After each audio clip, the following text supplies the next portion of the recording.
Es mentira. Es mentira que usted o yo o cualquier de estos sesudos analistas que anden por el mundo puedan decir que viene ahora después del ataque de los Estados Unidos a Irán. Lo que nos queda ver es lo que está ocurriendo y, por supuesto, llevando el ritmo de cada una de las acciones que ocurre, imaginarnos qué va a pasar a partir de ahora.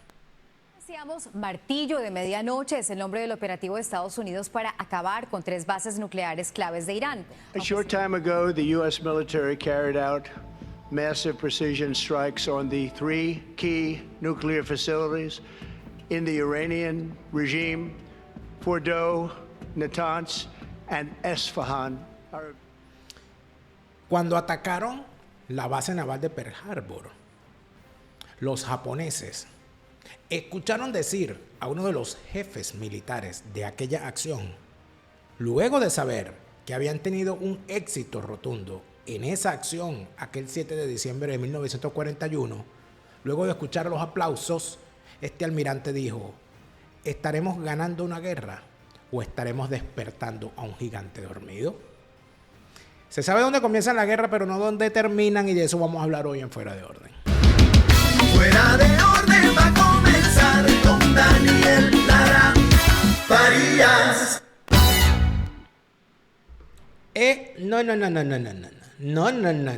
te olvides de esto. La fase superior de la izquierda es el crimen. La fase superior de la izquierda es el crimen.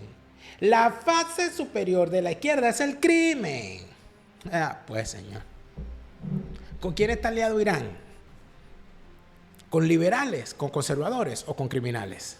Es decir, con izquierdistas. ¿Qué dinero se buscó Pablo Iglesias para financiar medios de comunicación alternativos en España? A Irán. ¿Con quién se ha abrazado el chavismo en la zona desde que llegó al poder? Con Irán. ¿Con quién se ha mostrado aliado permanentemente en cuestiones geopolíticas Rusia? Con Irán. El que lo quiera ver que lo vea y el que no lo quiera ver que vea que haga. Si los dejas entrar, no los verás salir. Te romperán las piernas para venderte las muletas. Te expropiarán las muletas y le echarán la culpa al Mossad, al Shin Bet, al MI5, a la CIA, al Departamento de Estado, al Departamento de Defensa, a la conspiración masónica mundial, a la conspiración sionista. Le echarán la culpa a todo el mundo. Te robarán la ropa y el ropero, la ceniza y el cenicero, la tinaja y el tinajero. Por favor. Te robarán a Sinbad, te robarán a Sandokan, te robarán a Bruce Lee, te robarán a Pepe el Toro, te robarán a Cantinflas, te robarán a Resortes, te robarán a Tintán, te robarán a Capulina. Te robarán las palmas de Buda. Las palmas de Buda. Las palmas Yulai. Se te cayó la cédula, ya tú sabes. Te robarán la forma de caminar, la gana de vivir. La vida que vives, la paz, la tranquilidad, el futuro y sobre todo, tu tranquilidad. Eso tiene que estar claro. Hasta el agua de la flora no te van a robar. Y si no te gustó es porque muy probablemente tienes por dentro una ayatolá. Muy probablemente tienes una ayatolá por dentro. Porque eso es bien interesante, fíjate. La falsía de la argumentación. Cuando usted escucha a los que argumentan la agresión de Putin en contra de Ucrania, usted ve a la izquierda hablando de una acción legítima. Pero cuando ve a los Estados Unidos atacando bases nucleares de Irán, usted ve a los mismos izquierdistas diciendo que es una terrible agresión. Haz lo que yo digo, pero no haga lo que yo hago. No, es una plaga, todos son una plaga. El futuro pinta negro porque fundamentalmente cuando ya han acabado con la tranquilidad, la paz y el bienestar de las generaciones que nacieron antes de la llegada del socialismo del siglo XXI, pues ahora quieren acabar con lo poco que queda de raciocinio en la población joven, que por supuesto expuesta a la tecnología, expuesta a las redes sociales y expuestos a la posibilidad de conseguir información independiente en plataformas de comunicación independiente, pues se hacen preguntas, dudan.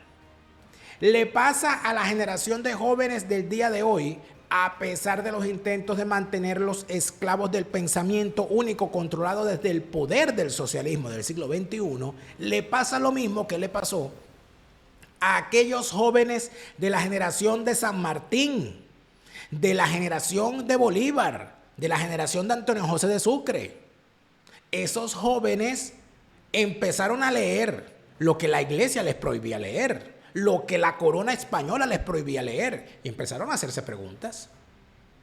Los jóvenes de principios del siglo XX empezaron a hacerse preguntas también y empezaron a cuestionar el estado de cosas y motorizaron cambios. Los jóvenes de los años 50, los jóvenes de los años 60 y 70, los jóvenes de hoy, de la segunda década del siglo XXI, tienen preguntas y, por supuesto, el poder asqueroso del socialismo del siglo XXI busca someterlos para que repitan lo que les dice el aparato de propaganda asqueroso de ese socialismo del siglo XXI. Atención, atención.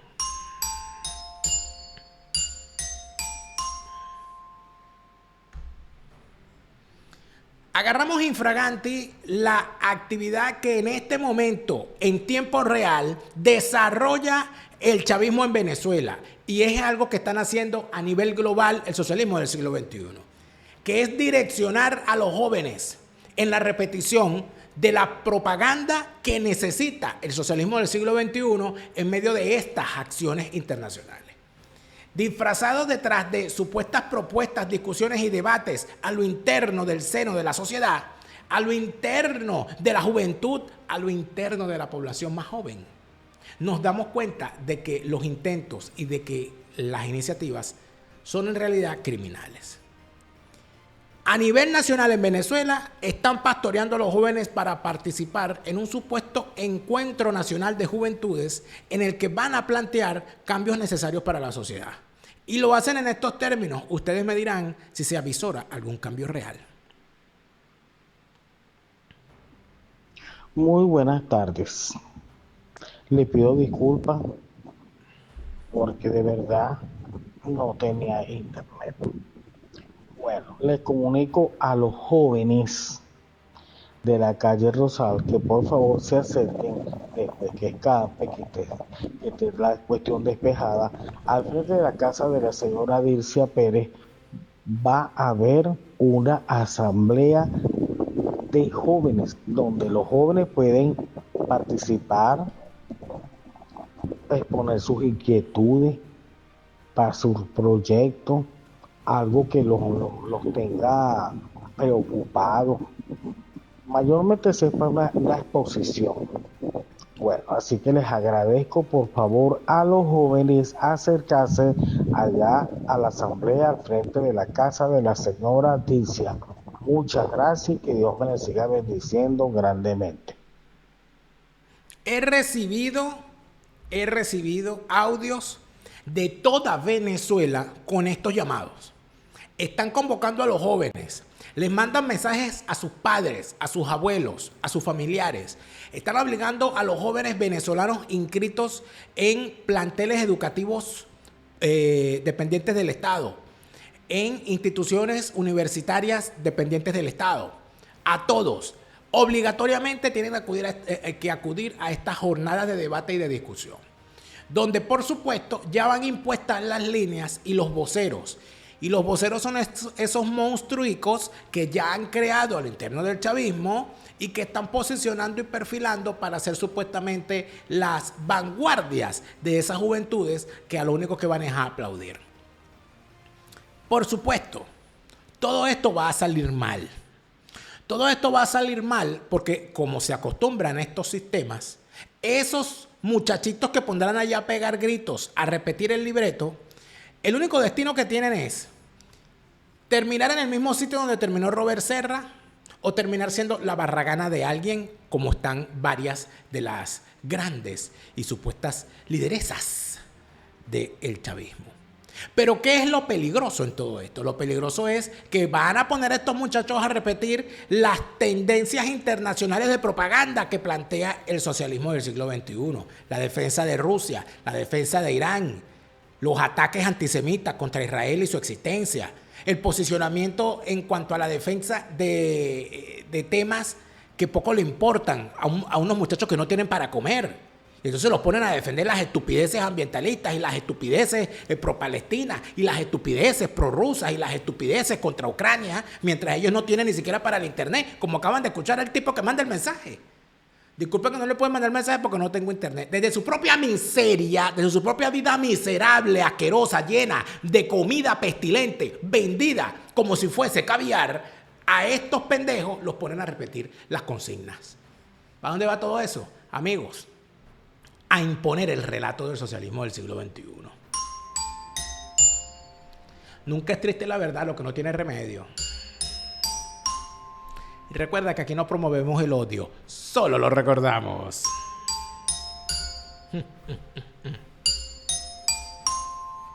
Amigos, no queda otra.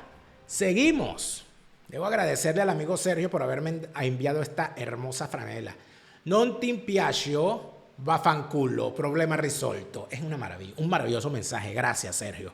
Gracias. Gracias. Aprenderé más italiano para poder decir frases como estas. Non ti piacio, vaffanculo, problema risolto. Debo enviar además mi mensaje de condolencia y mi abrazo solidario a la familia Guzmán por la muerte de el joven periodista Moisés Guzmán, que era un consuetudinario seguidor de este programa. Y bueno, enviarle un mensaje de condolencia a la familia Guzmán, en especial a su hermano, que me hizo saber del fallecimiento del joven Moisés Guzmán. Un saludo a la familia Guzmán y muchas gracias por estar siempre pendiente de este programa. Lo que está viviéndose actualmente tiene distintos ribetes. Yo recuerdo cuando en mis clases en la Escuela de Estudios Internacionales, la profesora Valentina Tarchov, que era mi profesora de Medio Oriente, me obligaba en aquellos tiempos donde no había smartphones, donde no había tablet, donde había computadoras, pero no con las capacidades que se tienen hoy con internet, con conexión 5G, con conexión súper rápida, etc.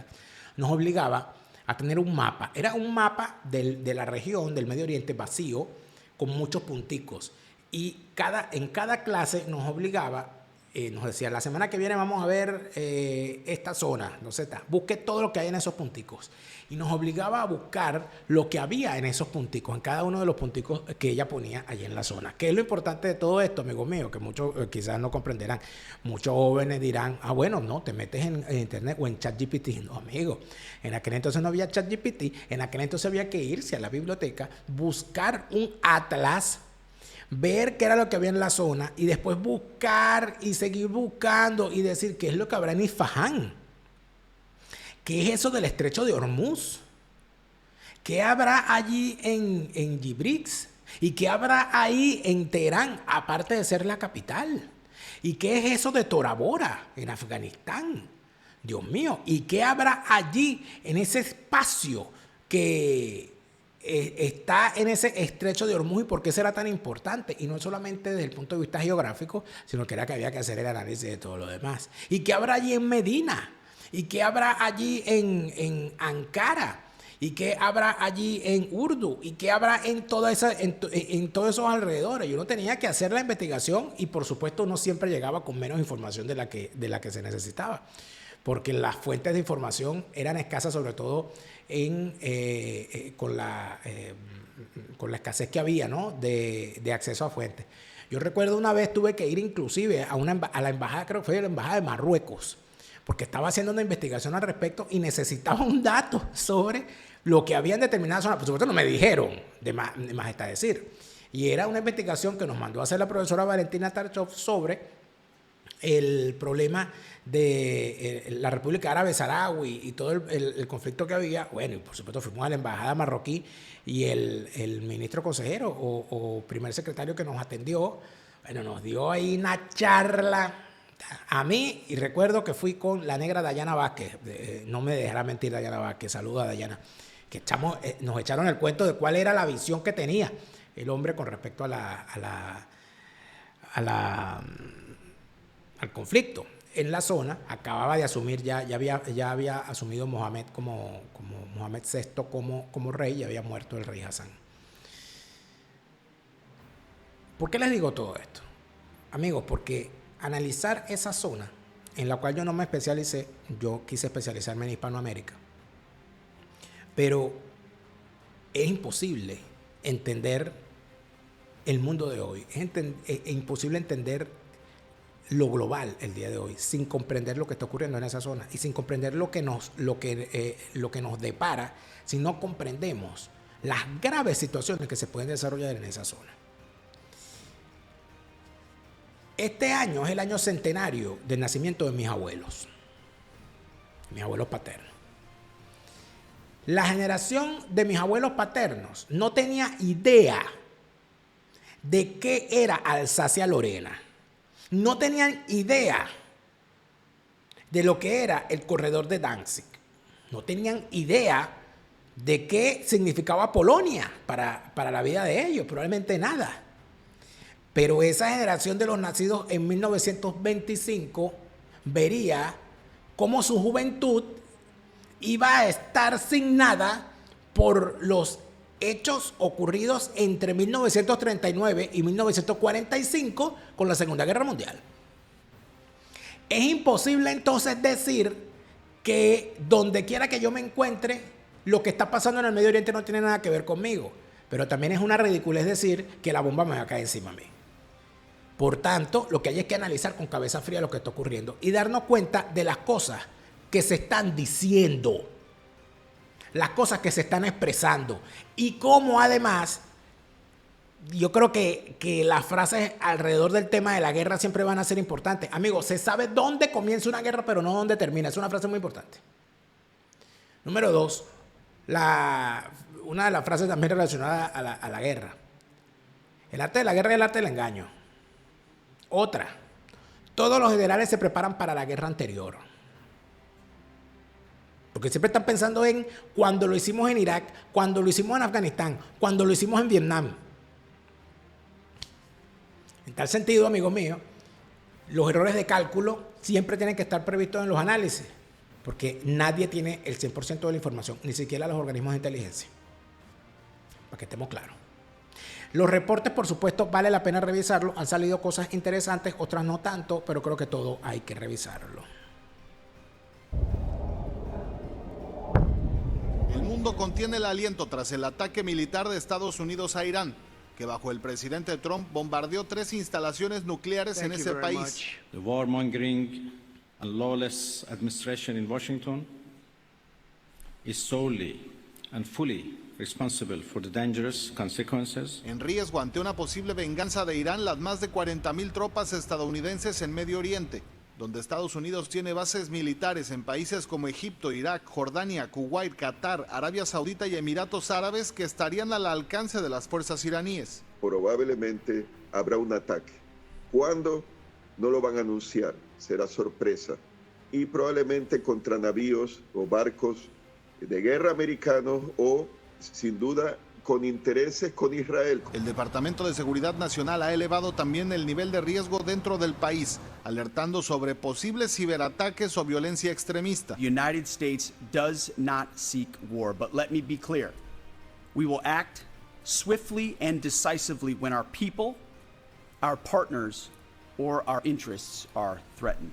Fue el mensaje claro del Pentágono ante un posible contraataque iraní, en una conferencia de prensa donde detallaron paso a paso la operación denominada Martillo de Medianoche, que por órdenes del presidente Trump llevó a medianoche de viernes para sábado al despegue de los bombarderos B-2.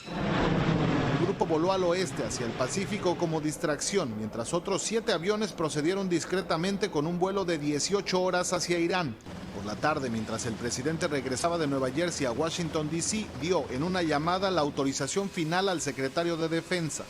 Minutos después se le vio bajar del helicóptero Marine One sin acercarse a la prensa. Y a las 5 de la tarde, cuando volaba en el avión presidencial, comenzó el ataque con misiles Tomahawk a Irán desde submarinos estadounidenses. Una hora después, poco después de las 6 de la tarde, el presidente llegó a la Casa Blanca y se dirigió al ala oeste, desde donde en la sala de crisis dio seguimiento a la serie de ataques que ocurrió, según el Pentágono, entre las 6:40 y las 7 de la noche. Iran's nuclear ambitions have been obliterated. Las ambiciones nucleares de Irán han sido destruidas, declaró el secretario de Defensa tras calificar la operación como un éxito abrumador. En las calles de Israel priva el agradecimiento, incluso con anuncios de gran formato, reconociendo al presidente Trump por haberse sumado a la ofensiva contra Irán. La gente acá está muy tranquila. Yo creo que han de estar hasta de alguna manera agradecidos. En momentos de crisis, cuando lo único que quieres es sobrevivir y tienes misiles, obviamente quien te venga a ayudar es bienvenida a la ayuda, ¿no? Pero la guerra continúa. Este domingo Israel informó sobre varios ataques a instalaciones de misiles iraníes, mientras Teherán lanzó 40 proyectiles hacia Israel, hiriendo a una veintena de personas y destruyendo edificios de departamentos en 3 ciudades, incluyendo Tel Aviv. ¿Qué es lo que ocurre con todo esto? Si uno revisa lo que fue hace 111 años, el camino que llevó a la Primera Guerra Mundial, lo que el heroísmo de la defensa belga contra el avance alemán que se vivió en los primeros días de agosto del año 1914, se me parece muchísimo a los titulares que están lanzando ahora los medios de comunicación con respecto al heroísmo de la defensa de Israel.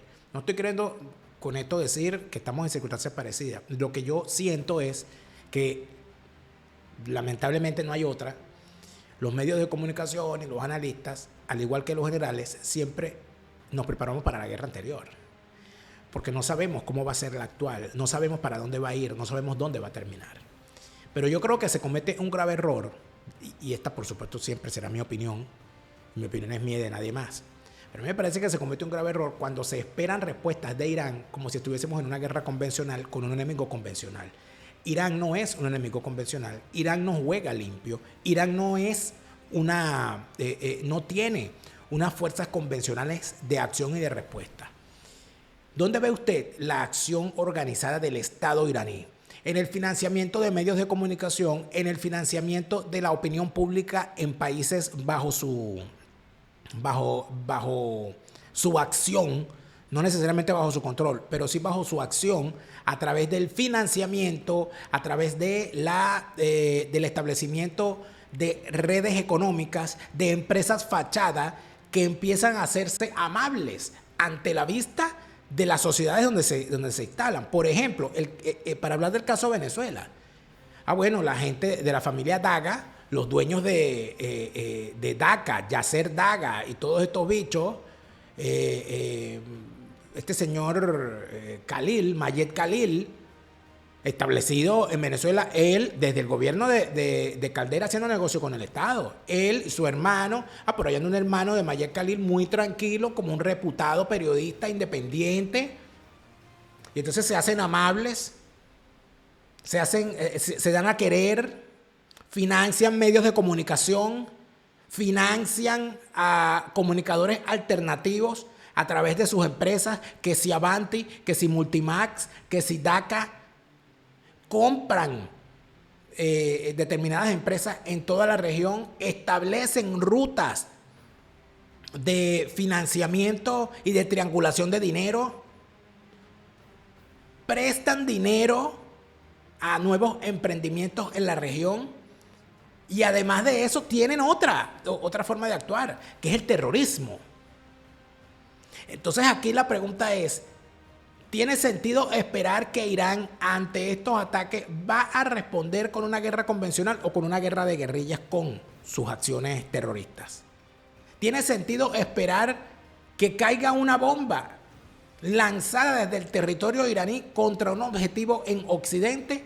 ¿O tiene sentido más bien esperar una ola de ataques terroristas en territorio occidental organizado por las mismas personas que han estado durante años como células dormidas en el territorio occidental, recibidos por cierto con brazos abiertos porque son unos pobres refugiados que llegaron en pateras y que llegaron a pie, y hay que darles casa, hay que darles dinero, hay que respetarles sus velos, respetarles que interrumpan el trabajo 5 veces al día para rezar, respetarles su ramadán y todas sus cosas, mientras ellos son incapaces de respetar las sociedades en las cuales deberían integrarse. ¿No será que ya tenemos el amigo lejos y el enemigo dentro de nuestros países? Es una pregunta que uno se debería hacer, pero parece que hay gente que no le interesa hacer. Mira, yo siempre me hago preguntas, trato de responderlas. Mi libro Una mesa de 3 patas es una forma de entender cómo el socialismo del siglo XXI entró a Venezuela, cómo destruyó lo que tenía que destruir y ya estamos en fase metastásica. Para que no le pase a tu país, ¿quieres entender lo que pasó en Venezuela? Mi humilde aporte, Una mesa de 3 patas, está a la venta a nivel mundial en Amazon.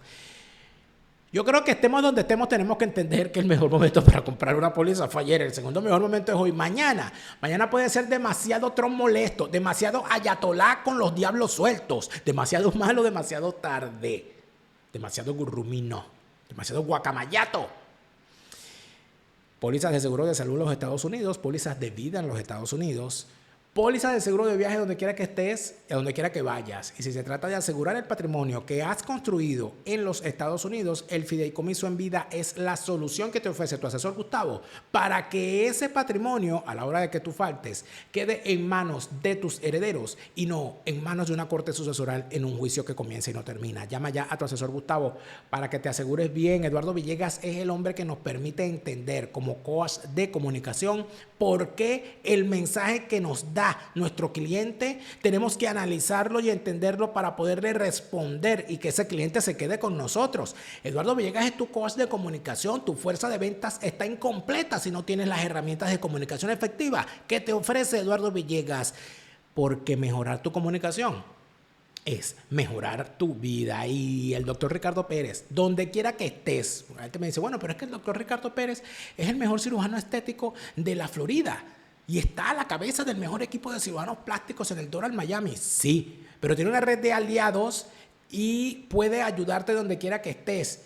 Comunícate con el doctor Ricardo Pérez para tu combate contra el sobrepeso, para realizar los cambios y los ajustes quirúrgicos en tu cuerpo con un criterio de seriedad que un médico responsable puede ofrecerte. El doctor Ricardo Pérez es el cirujano estético número 1 en la Florida, pero te puede atender. Donde quiera que te encuentres, comunícate con él, que muy seguramente tendrá para ti una alternativa. Y una alternativa que en realidad lo que tiene a cambio es pérdida, es estar en España y no cumplir con la ley.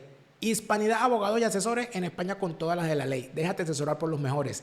Déjate asesorar por la gente que en efecto comprende lo que significa tener una representación legal ante las autoridades migratorias que lleve con bien tu caso. Hispanidad, abogados y asesores en España con todas las de la ley. Y mira, antes que aquí ocurra algo que acabe con este mundo, vamos a conocer Escocia, para.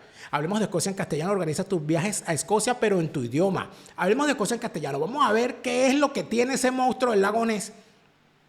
Parece ser que si uno va allí al lago Ness y espera que salga el monstruo del lago Ness, el monstruo del lago Ness parece que tiene un turbante como el del Ayatolá. ¿Será eso cierto?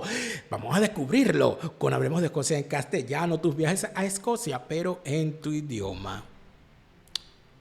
La operación se llama El Martillo. ¿El martillo de qué? De diamante. Bueno, en todo caso, Trump decidió que le iba a usar un martillo contra Irán. Vamos a ver. ¿Lo habrá logrado? Como decíamos, Martillo de Medianoche es el nombre del operativo de Estados Unidos para acabar con 3 bases nucleares clave. Martillo de medianoche, yo que martillo de diamante, no. Martillo de medianoche. Oye, ¿tú sabes lo que fastidia que alguien esté martillando a medianoche? No. de Irán, aunque se desconoce si previamente autoridades iraníes habían desplazado el contenido de las plantas a otros enclaves. La planta nuclear de Fordo, situada en las profundidades de una montaña, es la instalación más peligrosa. Se cree que contiene más de 3.000 centrifugadoras y 2 salas de enriquecimiento. Aquí, en estas imágenes, usted puede apreciar el antes y después del ataque estadounidense. Otro de los objetivos del ejército fue Natanz, considerada el mayor centro de enriquecimiento de uranio de Irán y que previamente había sido dañada por el ejército israelí. El tercer enclave es Isfahán, donde se almacena el combustible nuclear. El ataque estadounidense en esta planta podría retrasar el programa nuclear iraní por años. En este operativo participaron más de 125 aeronaves y submarinos, desde los que se lanzaron misiles Tomahawk. En total se usaron más de 75 armas. Se trata del mayor operativo de los bombarderos B-2 Spirit. El diseño de estas aeronaves y el uso de materiales hacen que sean muy difíciles de detectar por los radares. Cuentan con una tripulación de 2 personas, unas dimensiones de más de 170 pies de ancho.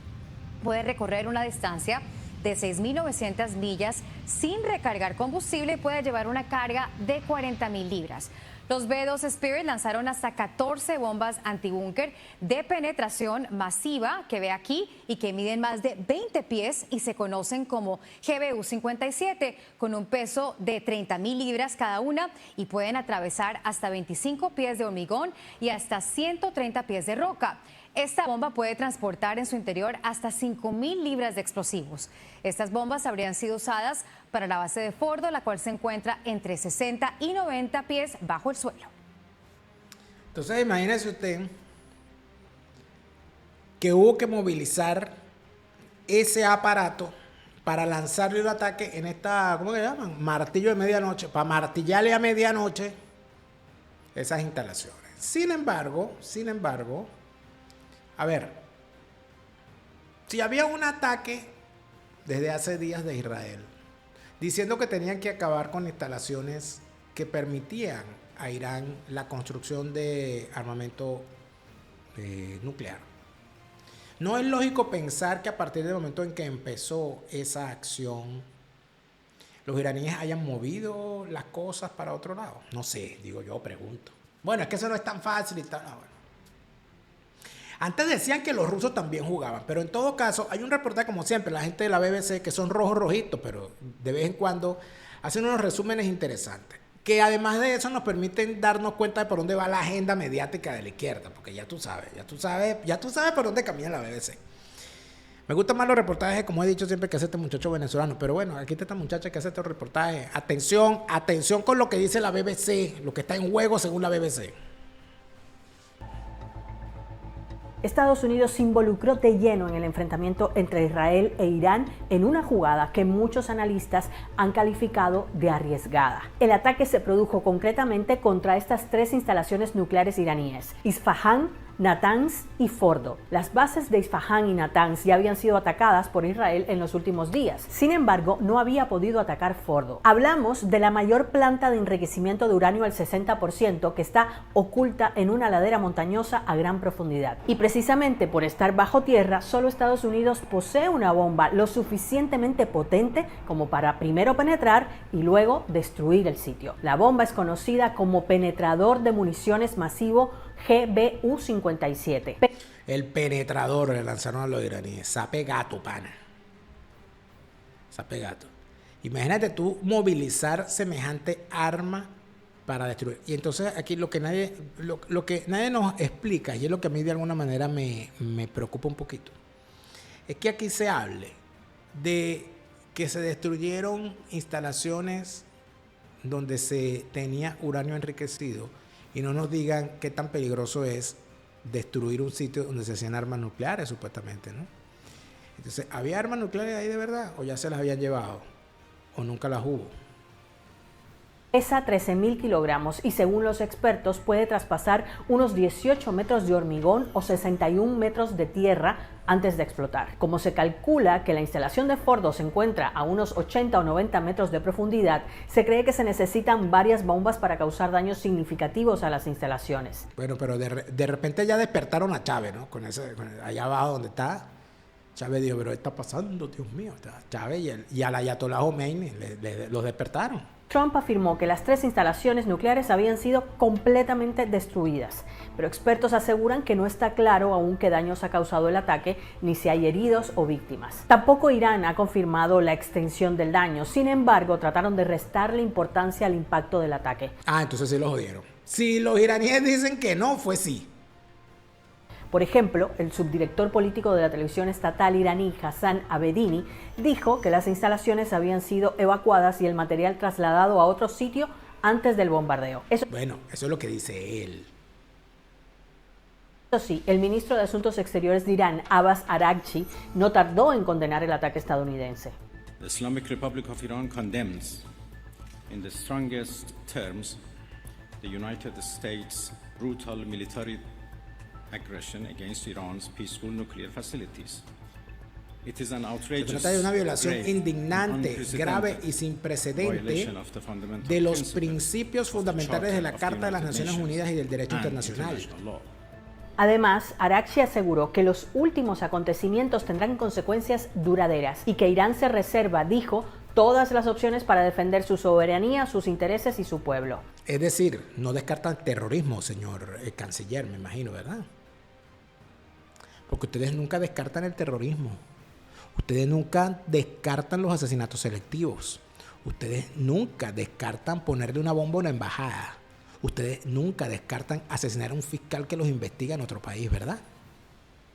Israel asegura que atacó a Irán porque estaba a punto de lograr una bomba nuclear, una tesis defendida por el gobierno estadounidense. El 12 de junio, el Organismo Internacional de Energía Atómica declaró formalmente que Irán estaba incumpliendo sus obligaciones de no proliferación nuclear por primera vez en 20 años. Irán, por su parte, asegura que sus instalaciones nucleares no tienen fines militares, es decir, que no se usan para fabricar armas, sino para la generación de energía, usos en medicina e investigación científica. No, ellos están ahí haciendo caramelos, ellos jamás en la vida.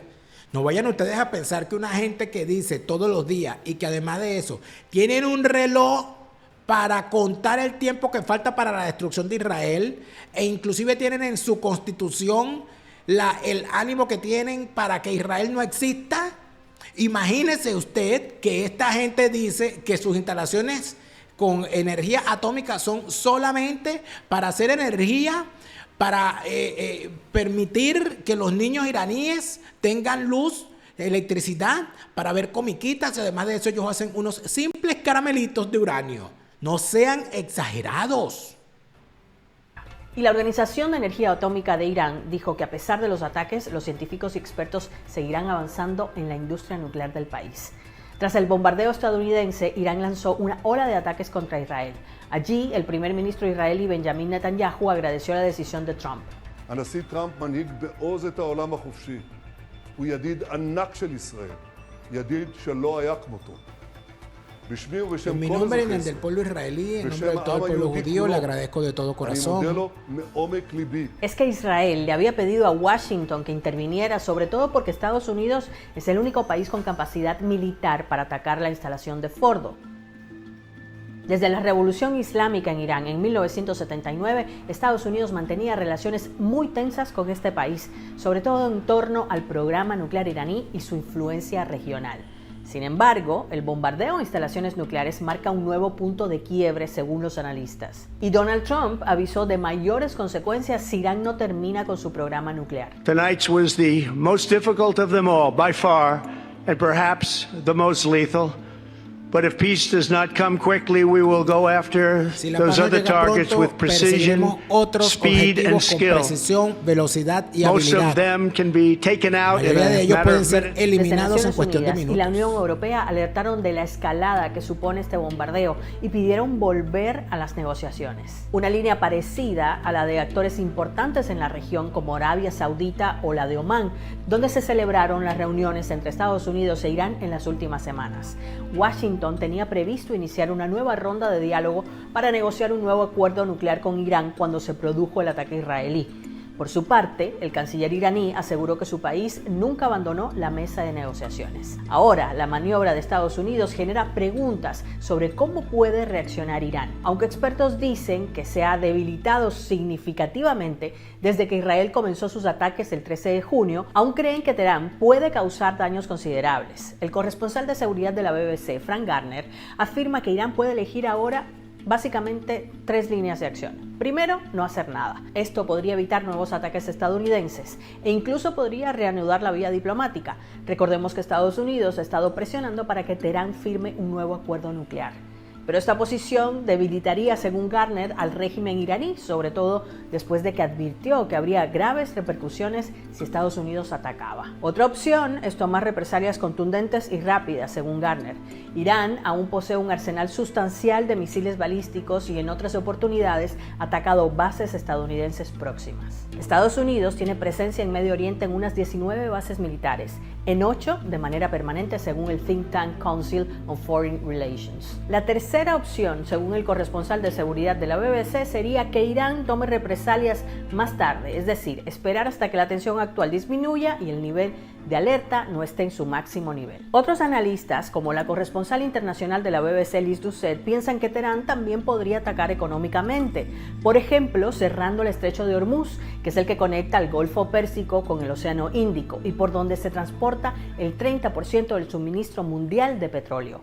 Las consecuencias de cerrarlo podrían traer muchas pérdidas económicas a nivel global, pero también para Irán. Según algunos analistas, Irán también podría activar a grupos afiliados para atacar intereses de Estados Unidos e Israel en el resto del mundo. Así, el ataque de Estados Unidos a Irán abre un nuevo escenario en Medio Oriente, aunque con consecuencias aún impredecibles.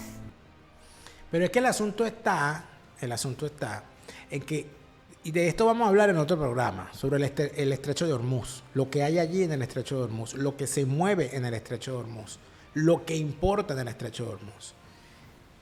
Cerrar el estrecho de Hormuz significaría cerrarlo para todo el mundo. O sea, para el paso de petróleo, para el paso de las exportaciones de la zona, pero también de las de Irán. En el pasado, ¿qué ha hecho Irán con el estrecho de Hormuz? ¿Lo ha cerrado? No, lo ha convertido en un lugar peligroso para embarcaciones que no son de Irán. Y eso, en efecto, hablando de una nación terrorista como lo es la teocracia iraní, sería algo que habría que tener y que seguramente tendrán en materia de previsión los Estados Unidos en este momento. Yo creo que seguramente es así, creo que seguramente hacia allá irán con Irán. Ser previsivo es algo importante, amigos míos, y por eso Serenimax nos permite la previsión funeraria necesaria para quienes tenemos familiares en Venezuela y para quienes están en Venezuela. El plan especial que tiene la gente de Serenimax para atender en esos momentos difíciles cuando la muerte de un familiar nos complica el vivir nuestro duelo, porque hay que andar corriendo para los gastos funerarios en un país donde todo gasto, por supuesto, está muy por encima de lo que uno se espera.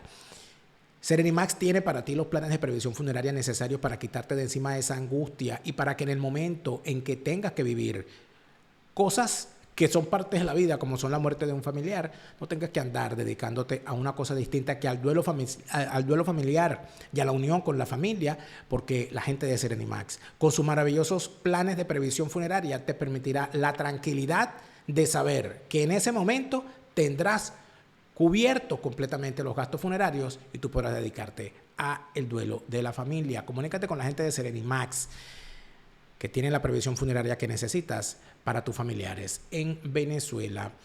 Y además está decirte que Easy Tax to Go en los Estados Unidos te permite todo lo relacionado a el pago de tus impuestos, a ordenar tus finanzas para tus impuestos, pero también te ofrece la posibilidad a ti que estás en los Estados Unidos de establecerte como empresario, de montar tu propia empresa en el área de los impuestos. Como preparador de impuestos, con la formación que te dará la gente de Easy Tax to Go, que además te ofrecerá su marca, para que bajo esa marca tengas tu negocio propio de preparador de impuestos para terceros, personas y corporaciones. Habla ya con la gente de Easy Tax to Go, con su analista estrella Merángel Lanten y el muchacho de la película Leonardo García. Y la guerra de las arepas, el combate contra el Capitán Gorgojo. Mira, que ahora es que se pone buena la guerra de las arepas, porque hay nuevos personajes. Aprender sobre nuestra gastronomía es importantísimo, porque si estás fuera de Venezuela y quieres que tus hijos sepan lo que es una arepa pelúa. Pregunta seria. ¿A la arepa cifrina se le pone mantequilla, sí o no? ¿Y qué es una arepa cifrina? ¿Y cómo es eso? La guerra de las arepas te permite aprender sobre nuestra gastronomía con este maravilloso juego de cartas. Es un juego de mesa con el que podrás aprender sobre nuestra gastronomía, enseñarle a tus hijos, a tus amigos de otra nacionalidad y, por supuesto, divertirte en el proceso. La lucha contra el Capitán Gorgojo está lista y apenas comienza. La guerra de las arepas. Síguelos en Instagram, que allí tienes el enlace para comprar este maravilloso juego de cartas donde quiera que te encuentres en cualquier parte del mundo de Arepa Masterchef. Síguelos en Instagram. Yo me imagino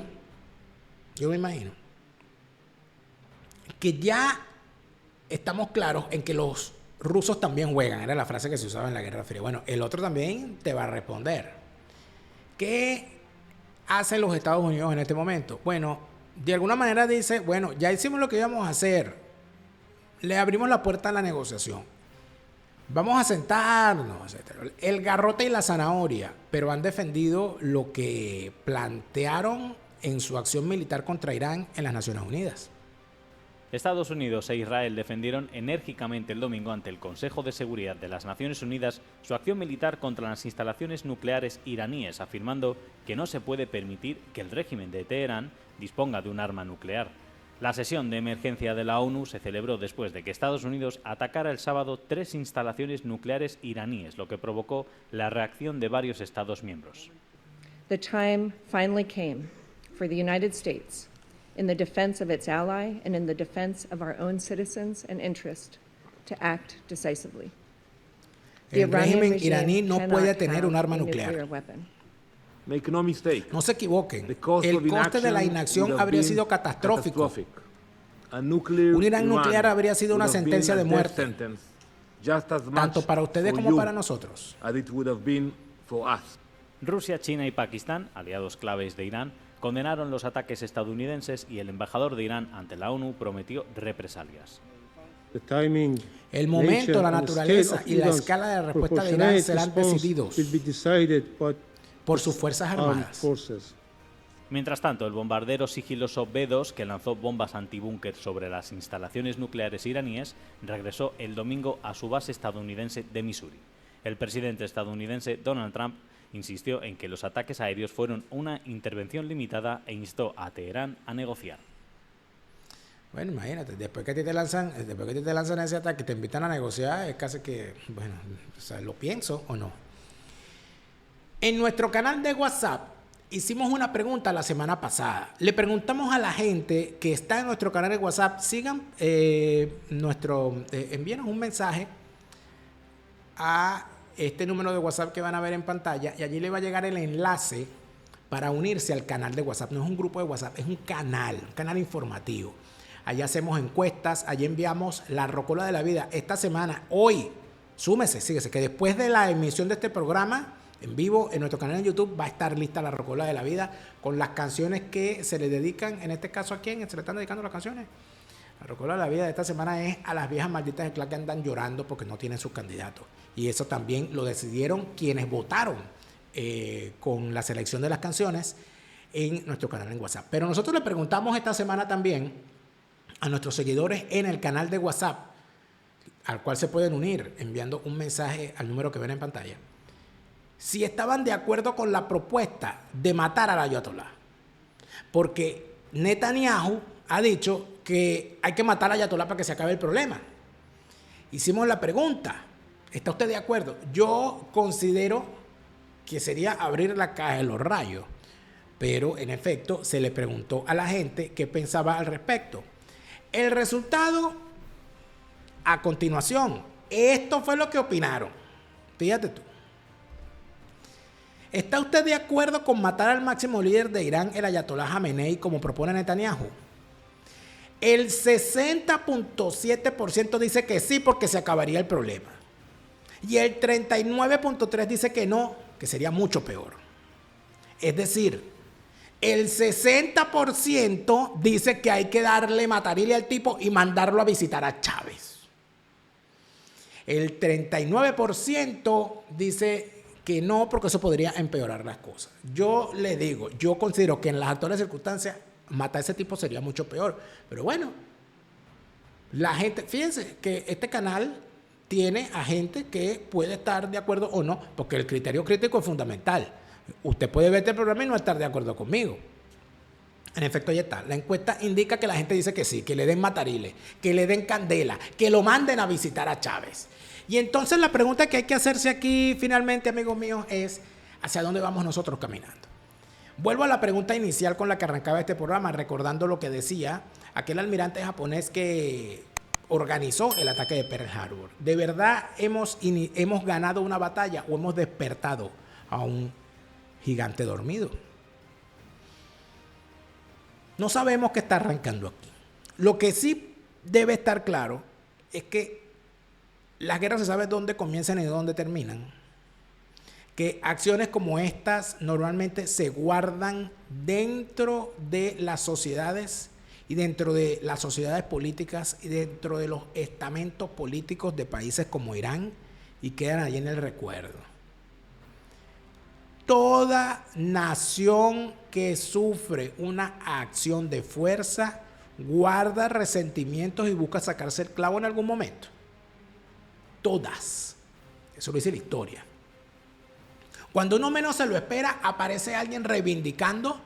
No, lo que pasa es que ustedes en el siglo tal nos hicieron tal cosa. Por eso que esto tiene que ser visto con mucha preocupación. Además de eso, estamos hablando de que Irán no es un país convencional en su forma de actuar internacionalmente. Tienen organizaciones criminales que actúan al servicio del régimen teocrático, además, que poseen. Y eso tiene que estar plenamente, de eso deben estar plenamente conscientes los que intenten analizar este asunto.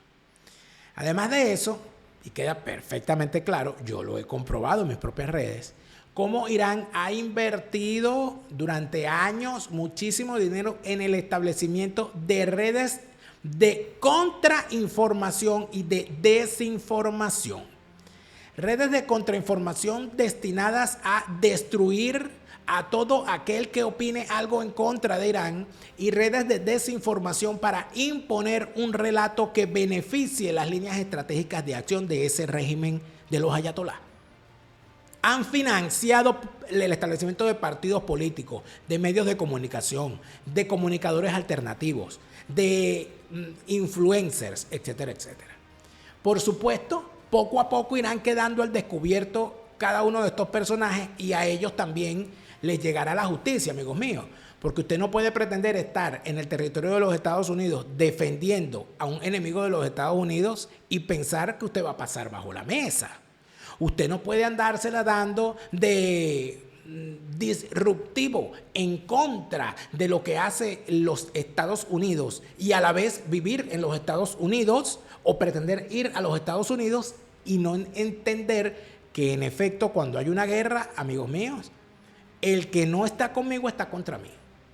Esto por supuesto debe ser entendido, hay gente que no lo entiende, pero en todo caso, vuelvo y le repito, aquí hicimos una encuesta y la gente dijo que al ayatolá había que darle matarile yan. No sé si eso va a ocurrir, no sé si para el momento en que se está emitiendo este programa ya al ayatolá lo mandaron para allá con las 70,000 cabras vírgenes en el paraíso que les han prometido. Pero en todo caso, si ya lo mandaron para allá, estará visitando a Chávez. ¿Y dónde está Chávez? Tú, Chávez. Te lo repite, Lara Farías. Chávez se murió y no vuelve. No te deprimas, siente alegría. Escucha bien lo que te estoy diciendo. Te lo repite, Lara Farías.